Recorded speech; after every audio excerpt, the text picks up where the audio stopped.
Greetings.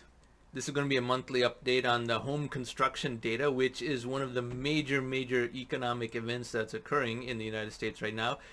And the seeds for another real estate bust cycle have already been sown. The Federal Reserve has no idea how to avoid creating the same problem that it created before, because the most obvious solution, which is to send cash directly to people rather than fiddle around with interest rates and buying up the mortgage market, is something that doesn't occur to them because they think that maybe someday there might be a small amount of inflation, and they have a very memorized answer about why a small amount of inflation will be bad, and have never been asked why they don't think deflation is bad. But over construction of houses can certainly cause deflation, and probably will, which will require more money printing and will finally force these egghead economists to print money in a manner that sends cash directly to people. But I think a politician will have to arm twist them into doing that, because they will never arrive at this conclusion of their own accord.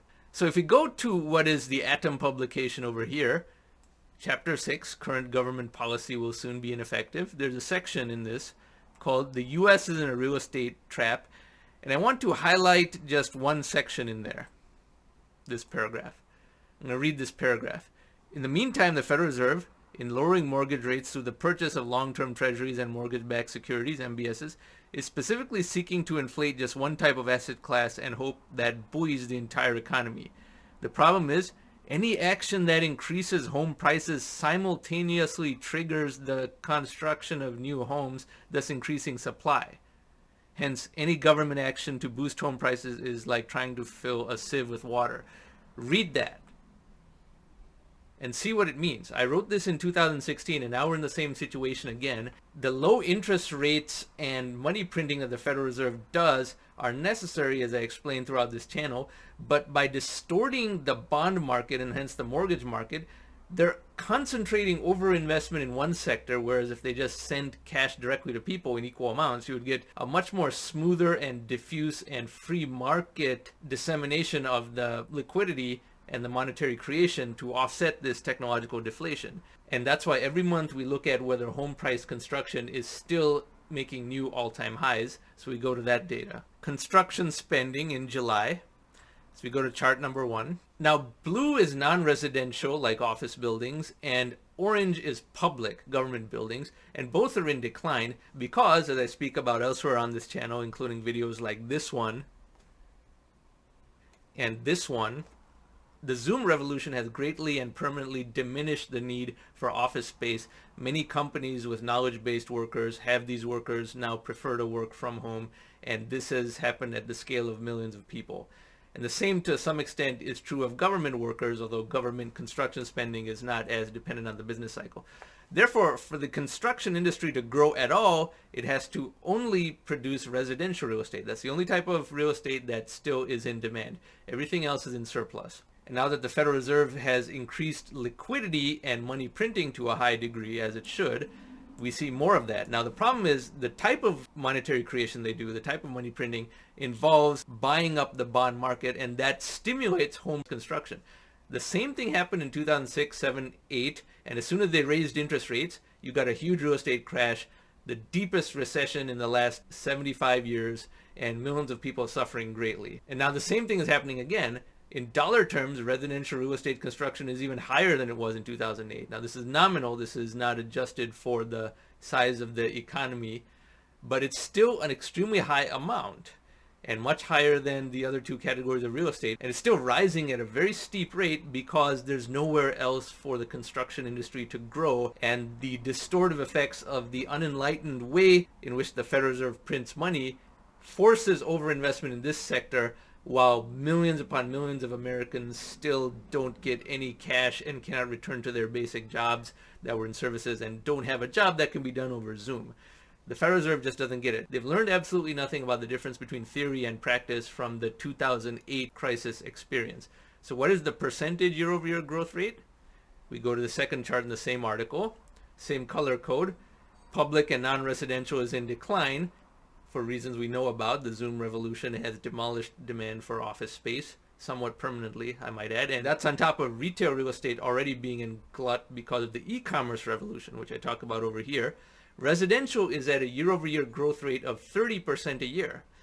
Now, it's only been at 30% for a short time. The entirety of that huge overconstruction bubble we saw in 2006, 2007 was just 20% growth for 2 years. This is now 30%, although not for 2 years yet.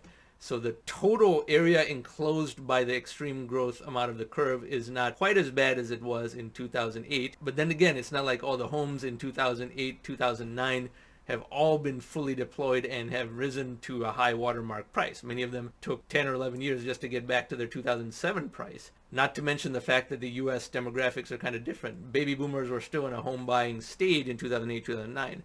Now many are in a retirement stage. They're downsizing their homes or just passing away. We have immigration as well, of course, but the immigrants would have to be of the same income level as the baby boomers they're replacing. And while there was a time when the United States had a skill-based emphasis in immigration policy, that hasn't been true in a long time. So you're not getting like replacement of home buyers at all. 30% year-over-year growth. If it stays at 30% for even 3 months more, then the first chart we saw will be even higher and more steeply upward, the absolute dollar amount. And therefore, we have again created too many homes, which will necessarily lead to a real estate correction, even if the Federal Reserve does not stop quantitative easing. Now, of course, those eggheads are talking about tapering and stopping QE and eventually even raising interest rates, normalizing rates, even though that would cause the real estate market to fall 50 to 70% from its current level. So the market just won't allow them to get that far. That won't stop them from trying because they have a lack of imagination and a lack of understanding of the forces at play. They still think they can undo all of their quantitative easing. And instead, they're creating this overinvestment bubble in housing yet again. Now, one thing that will happen in this second housing bubble, unlike the one in 2007, 2008, you won't have as much regional distortion because of the telework revolution in Zoom. From 2008 to 2013, you had places like Palo Alto very quickly get back above their 2007 highs in a short time. They were above that by 2013.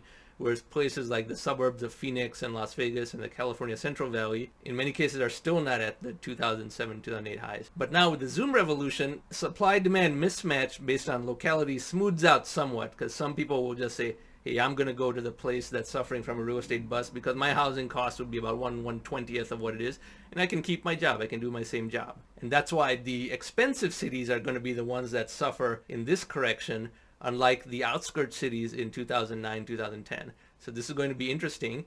And the amount of new atom raw material released from it is going to be immense because the telework revolution is accelerating because the technologies of face-to-face communication over the internet continue to improve. That is a displacement of low-tech with high-tech. Therefore, the ongoing improvement of Zoom and other tools continues to happen. And it seems like I spoke about a lot of different topics in a short time, but they're all interrelated across many videos on this channel. So I hope this was conveyed sufficiently well and that it was easy for everyone to understand.